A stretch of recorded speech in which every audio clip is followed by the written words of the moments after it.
ಪರಮಾತ್ಮನ ಪ್ರತಿಮೆಯನ್ನು ಮಾಡಿಸು. ಕುದುರೆ ಹಲ್ಲೆ ಅಂದ್ರೆ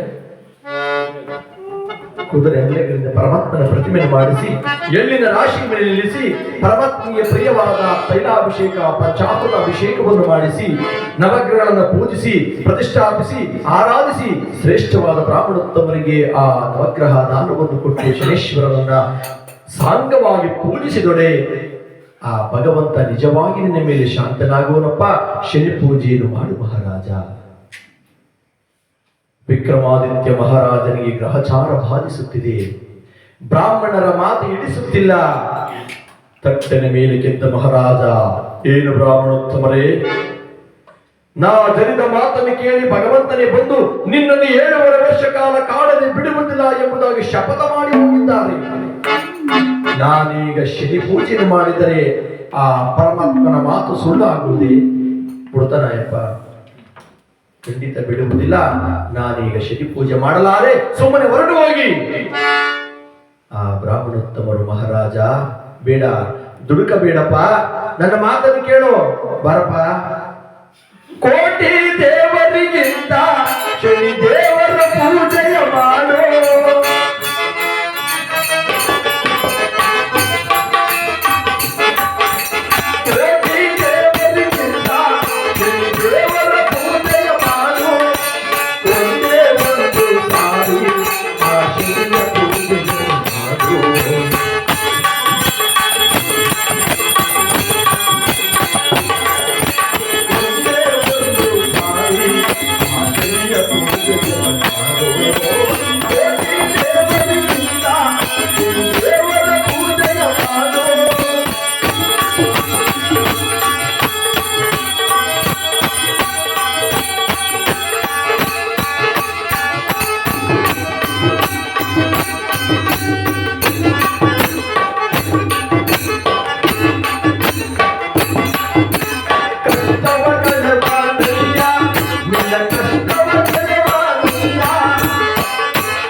ಮಹಾರಾಜ, ಒಂದೇ ಒಂದು ಸಾರಿ ಆ ಭಗವಂತನ ಪೂಜಿಸಪ್ಪ, ನನ್ನ ಮಾತನ್ನು ಕೇಳು. ವಿಕ್ರಮಾದಿತ್ಯ ಮಹಾರಾಜ, ಆಗದು ಬ್ರಾಹ್ಮಣೋತ್ತಮರೇ, ಆ ಶನೇಶ್ವರ ಕೊಡುವಂತಹ ಕಷ್ಟವನ್ನು ಅನುಭವಿಸಲು ಸಿದ್ಧನಿದ್ದೇನೆ. ನಾನೀಗ ಶನಿ ಪೂಜೆ ಮಾಡಲಾರೆ. ಶನಿ ಪೂಜೆ ಮಾಡುವುದಿಲ್ಲ ಎಂಬ ಕೂಗು ಪರಮಾತ್ಮನಿಗೆ ಕರುಣಾನಂದವಾಗಿ ಕೇಳಿತು. ಅಂಬರದಲ್ಲಿ ನಿಂತ ಭಗವಂತ ಪಕಪಕನೆ ನಗುತ್ತಿದ್ದಾರೆ. ಬಲ ವಿಕ್ರಮ, ಬಲ. ರಾಜ್ಯ ದೇಶವೆಲ್ಲವನ್ನು ತೊರೆದು ಪತ್ನಿಯ ಅಂತಃಪುರದಲ್ಲಿ ಮರೆಮಕ್ಕಳಾಗಿ ಮಲಗಿದ್ದರೂ ನನ್ನನ್ನು ಪೂಜಿಸುವುದಿಲ್ಲ ಎಂದು ಹೇಳುತ್ತಿರುವ ಏನೋ ಮಾಡಲಿ. ದರೆಯ ಪಾಲನ ತುರುಳ ಸೇರಿಸಿ ಬೇಡ ಕಾಡಿಗಳು ಬಳಸುವೆ. ದರೆಯ ಪಾಲನ ತುರುಳ ಸೇರಿಸಿ ಬೇಡ ಕಾಡಿಗಳು ಬಳಸುವೆ.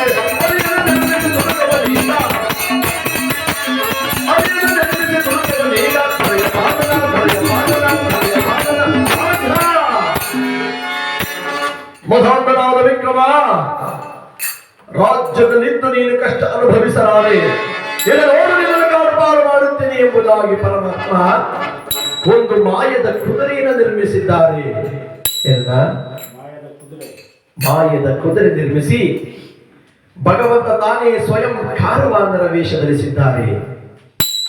ಕಾರವಾನರ ವೇಷ ಧರಿಸಿಕೊಂಡು ಹಿಂದೂಸ್ತಾನಿ ಅರಬಿ ಭಾಷೆಯಲ್ಲಿ ಆ ಕುದುರೆಯನ್ನು ಕೊಂಡುಕೊಳ್ಳಿ ಎಂಬುದಾಗಿ ಮಹಾರಾಜನ ರಾಜಸ್ಥಾನದ ಮುಂಭಾಗದಲ್ಲಿ ಬಂದು ಸಾರುತ್ತಾ ಬರುತ್ತಿದ್ದಾರೆ. ಅರೆ ಬಾಜು ಬಾಜು,